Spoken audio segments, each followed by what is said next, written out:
नमस्ते friends, आपण आज या व्हिडिओमध्ये पाहणार आहोत चॅरिटेबल ट्रस्ट आणि किंवा चॅरिटेबल सोसायटी बनवताना कोणत्या गोष्टीची काळजी घ्यायला पाहिजे। कारण की आपण या क्षेत्रामध्ये नेहमी नसतो आणि आपल्याला एक इच्छा असते की काहीतरी लोकांसाठी समाजासाठी करायचं आहे। तर फ्युचरमध्ये भविष्यामध्ये संस्था बनल्यानंतर इथे संस्थेचा अर्थ सेवाभावी संस्था म्हणतो मी। काही जण कोऑपरेटिव्ह लोकांना वाटतं की संस्था म्हणजे किंवा सोसायटी म्हणजे कोऑपरेटिव्ह सोसायटी, तर ही कोऑपरेटिव्ह सोसायटी नाही। मी जे हे बोलतोय चॅरिटेबल सोसायटी विषयी बोलतोय। चॅरिटेबल सोसायटी आणि चॅरिटेबल ट्रस्ट। जर तुम्हाला एखादी संस्था काढायची असेल तर संस्था काढण्याच्या आधी मी जे काही मुद्दे लिहिलेत ह्या मुद्द्याचा तुम्ही जर विचार केलात तर येणाऱ्या भविष्यामध्ये तुम्हाला अडचणींचा सामना करावा लागणार नाही। ओके, आणि ह्या मुद्दे जर तुम्ही दुर्लक्ष केलात, इग्नोर केलात तर फ्युचरमध्ये मनस्ताप झाल्याशिवाय म्हणजे तुम्ही त्याशिवाय वाचू शकणार नाहीत। मनस्ताप 100% होणार आणि तुम्हाला वाटेल की का मी संस्था तयार केली किंवा का मी ह्या भानगडीत पडलो। ओके, पहिल्यांदा एक आहे चॅरिटेबलचा अर्थ काय। चॅरिटी म्हणजे लोकांसाठी काहीतरी करणं, समाजासाठी काहीतरी चांगल्या प्रकारचं कार्य करणं, त्याला आपण म्हणतो चॅरिटेबल सोसायटी। थोडक्यामध्ये सोप्या भाषेत मी सांगितलं। ओके, ज्यावेळेस आपण ठरवतो की आपल्याला सोसायटी किंवा ट्रस्ट बनवायची आहे तर पहिला जो प्रश्न आपल्या समोर येतो तो हे येतो की ह्या संस्थेला नाव का द्यायचं। कारण आपण जे एकमेकांना ओळखतो ते कसे ओळखतो, नावाने ओळखतो। ठीक आहे, डेली लाईफमध्ये एकमेकाला आपण नावाने हाक मारतो, त्याच्यामुळे नाव आयडेंटिटी ही लोकांपासून आपल्याला वेगळं करते। ठीक आहे, म्हणजे काहीतरी एक ओळख निर्माण करते। तशीच तेवढंच महत्त्व संस्थेला आहे। ज्यावेळेस तुम्ही संस्था बनवायची ठरवतात तर त्यावेळेस तुम्ही एक नाव असं सुचवा की तुम्हाला एक उठवदार दिसायला पाहिजे, लोकांपेक्षा काहीतरी वेगळं दिसायला पाहिजे। जसं उदाहरणामध्ये समजा तुम्ही ठरवलात की शास्त्री फाउंडेशन, समजा तुमच्या भागामध्ये तुमच्या एरियामध्ये जर समजा शास्त्री फाउंडेशन नावाची संस्था असेल आणि त्याच नावाने तुम्ही ओपन करणारा असा असताल, त्या दोघांमध्ये काय फरक राहिला, तुमची काहीतरी वेगळी ओळख पाहिजे। त्याच्यामुळे जेव्हा तुम्ही नाव ठेवायचा विचार करतात तुमच्या संस्थेचं तर अशा वेळी तुम्ही असे नाव ठेवा की त्या नावाची साम्य असलेली संस्था तुमच्या आजूबाजूच्या एरियामध्ये लोकॅलिटीमध्ये नसायला पाहिजे। ओके, नाहीतर लोकांमध्ये संभ्रम निर्माण होईल की कोणती संस्था, ही संस्था का ती संस्था। कारण एकाच नावाच्या दोन संस्था असतील तर अडचण होतो। उदाहरणार्थ समजा त्या संस्थेने जर कोणाला फसवलं असेल किंवा काही धोका दिला असेल तर त्याच्यामुळे तुमचंही नाव बदनाम होऊ शकतं। ओके, त्याच्यामुळे ज्यावेळेस तुम्ही नाव ठरवायतात त्यावेळेस एक वेगळं नाव ठरवा की जे तुमच्या एरियामध्ये त्या नावाची संस्था नाहीये, नसायला पाहिजे। ओके, दुसरा आहे संस्थेचा पत्ता। आपल्या इकडे कसं आहे, महाराष्ट्रामध्ये ज्या जिल्ह्यामध्ये तुमची संस्थाचा पत्ता तुम्ही देणार आहात त्या जिल्ह्यामध्ये तुमची संस्था नोंदणी करावी लागते, त्या जिल्ह्याच्या धर्मादायुक्ताच्या कार्यालयामध्ये। त्याच्यामुळे तुम्हाला जसं उदाहरण समजा मला वाटलं की माझी संस्था पुण्यामध्ये मला नोंदवायची आहे तर मला पुण्याचा पत्ता द्यायला पाहिजे। पुण्यामध्ये संस्था नोंदवायची आहे आणि मी जर लातूरचा पत्ता देत असेल, माझं घर समजा उदाहरणार्थ लातूरमध्ये आहे तर ते चालणार नाही, तर तुम्हाला पुण्याचाच पत्ता द्यावा लागेल। जर पुण्यामध्ये संस्था नोंदणी करायची असेल तर मी लातूरचा पत्ता दिलो तर मला मग लातूरमध्ये संस्था नोंदणी करावी लागेल। ओके, हे मी चॅरिटेबल ट्रस्ट आणि सोसायटी विषयी सांगतोय। सेक्शन 8 कंपनीचं वेगळं असतं। सेक्शन 8 कंपनीमध्ये सुद्धा संस्था बनते, तिथं मात्र तसं काही बंधन नसतं। तुम्ही कुठूनही ॲड्रेस देऊ शकतात आणि कुठलाही व्यक्ती कंपनीचा सदस्य बनवू शकतो। पण सध्या आपण जे बोलतोय हे चॅरिटेबल ट्रस्ट आणि चॅरिटेबल सोसायटी विषयी। ओके, त्याच्यानंतर आपला तिसरा पॉईंट आहे सदस्य जे आपण घेतो संस्थेमध्ये किंवा ट्रस्टमध्ये हे विषम संख्येमध्ये तुम्ही घ्यायला पाहिजेत।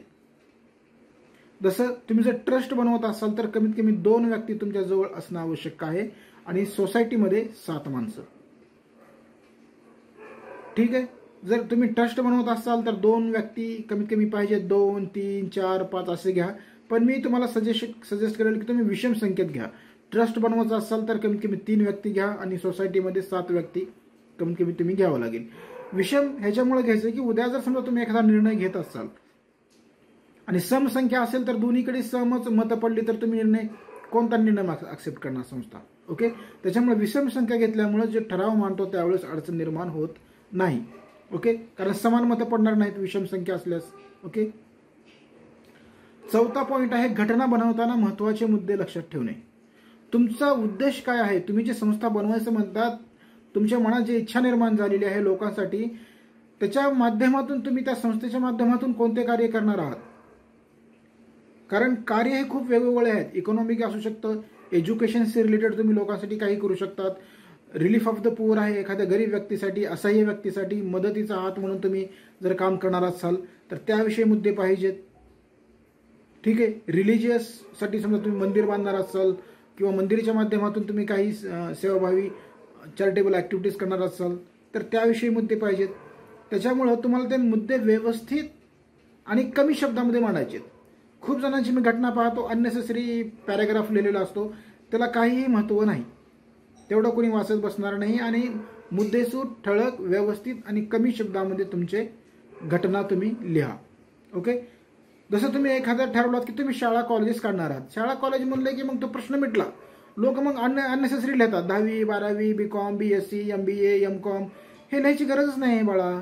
शाळा कॉलेज म्हणलं तर आलं ना त्यात सगळं शिक्षण, मग पुन्हा त्याच्यामध्ये पुन्हा कॅटेगरी कशाला करता, MBA ITI हे ते असं लिहिल्यामुळं अननेसेसरी पॅराग्राफ वाढतो आणि उगं वाचतात आणि वाचण्याला समोरच्या व्यक्तीला इंटरेस्ट राहत नाही वाचण्यामध्ये. त्याच्यामुळं ठळक, मुद्देसूद आणि कमी वाक्यामध्ये शब्दामध्ये तुमची घटना लिहा. ज्याच्या अर्थामध्ये सर्वसमावेशक असेल अशी घटना बनवा तुम्ही. ठीक आहे. पुढचा पॉइंट आहे हिशेब ठेवणे. खूप लोकांना हे माहिती नसते की संस्था बनल्यानंतर दरवर्षी त्या संस्थेचं ऑडिट करणं हे बंधनकारक असतं. ते तुमच्यावर स्टॅच्युटरी जबाबदारी आहे, कायद्याने लादलेली जबाबदारी आहे. तुम्ही संस्था बनवल्यानंतर तुमची ती जबाबदारी आहे की दरवर्षी ऑडिट करणं. कारण काय काम केलं हे तुम्हाला माहिती आहे ना, लोकांना काय माहिती. तर तुम्ही ऑडिटच्या माध्यमातून लोकांना सांगता की आमच्याकडे एवढा पैसा आला होता, ह्या पैशातून आम्ही हे कार्य केलेले आहेत. कधी कधी असंही होऊ शकतं की तुमच्याकडे पैसा आलाच नाहीये, डोनेशन आलंच नाहीये. ठीक आहे ना, नाही आलं हे तुम्हाला माहिती आहे, लोकांना काय माहिती आहे की तुमच्याकडे डोनेशन काही आलेलं नाहीये. तर तुम्ही ते ऑडिटच्या माध्यमातून लोकांना सांगता, गव्हर्नमेंटला सांगता की आमच्याकडे काहीही डोनेशन आलेलं नाहीये. जर आलं असेल तर मग कसं आलं, कोणत्या पद्धतीनं आलं, कॅशमध्ये आलं, काइंडमध्ये आलं, गेलं तर कसे गेले, कोणत्या खर्चासाठी गेले, हे सगळं ऑडिटमध्ये दिलेलं असतो. कारण संस्थेमध्ये हा लोकांचा पैसा असतो. लोकांनी तुम्हाला काहीतरी दानधर्म, चांगलं कार्य करायसाठी तुमच्या संस्थेला देणगी दिलेली असते. तर तुमची एक जबाबदारी असते की लोकांना सांगणे की बाबा तुमच्या पैशाच्या माध्यमातून आम्ही हे कार्य केलेले आहेत. लोक 4-4, 5-5 वर्ष ऑडिटच करत नाहीत. ते पण असं तरी बघून कॉपी करून ते बनवलेले असतात संस्था. त्यांनी बनवले म्हणून मी बनवली. त्यांना वाटतं की आज मी 2-4 हजार टाकले, संस्था बनवली की मला आता लाखोचं डोनेशन येणार. इतकं सोपं असतं तर प्रत्येकजण 2-4 हजार रुपयेमध्ये संस्था बनवून लाखो रुपयाचं डोनेशन घेतलं असतं. इथं लोकांना काम केले तरी पैसा वेळोवेळ मिळत नाही. तर आपल्याला फुकट कसं मिळेल, त्यांना काहीतरी काम करून दाखवावं लागेल, तरच त्यांचा विश्वास आपल्यावर येईल आणि मगच ते डोनेशन देतील. कारण शेवटी पैसा येतो इथं. ठीक आहे. पुन्हा सगळ्यात महत्वाचा मुद्दा काय आहे, 7 नंबरचा पॉइंट. ज्यावेळेस आपण संस्था बनवतो ना, संस्था बनवण्यासाठी ज्यावेळेस आपण प्रपोजलसाठी, ग्रँटसाठी, प्रोजेक्टसाठी वेगवेगळ्या कंपनीकडे अप्लाय करतो, गव्हर्नमेंटकडे अप्लाय करतो ना, तर आपल्याला ते 12A सर्टिफिकेट मागतात. हे 12A काय आहे तर इन्कम टॅक्समध्ये एक सेक्शन आहे 12A जे इन्कम टॅक्समधून आपल्या संस्थेला सर्टिफिकेट मिळतं. ह्या सर्टिफिकेटचा फायदा आहे की आपल्या संस्थेला टॅक्स लागत नाही आणि जो डोनर, जो दाता आपल्याला डोनेशन देतो त्यालाही टॅक्स लागत नाही. त्याला एक प्रकारचं 50% डिडक्शन मिळतं. त्याच्यामुळं आपल्या संस्थेनं जर हे सर्टिफिकेट घेतले 12A तर फ्युचरमध्ये टॅक्स नाही लागला म्हणून तो पैसा वाचला आणि समोरच्या व्यक्तीलाही पैसा वाचतो, देणाऱ्या व्यक्तीला. त्याच्यामुळे तोही आपला डोनेशन देतो. त्याच्यामुळे दोघांचंही कल्याण होतं जर हे सर्टिफिकेट घेतला तर. हे सर्टिफिकेट पाहिजे असेल तर मी तुम्हाला काढून देतो. मिनिमम फीस लागेल, ते तेवढे देण्याची इच्छा असेल तर. नसेल तर यूट्यूबवर भरपूर व्हिडिओ आहेत, तिथं पाहून तुम्ही स्वतःही करू शकता. इझी प्रोसेस आहे. ओके.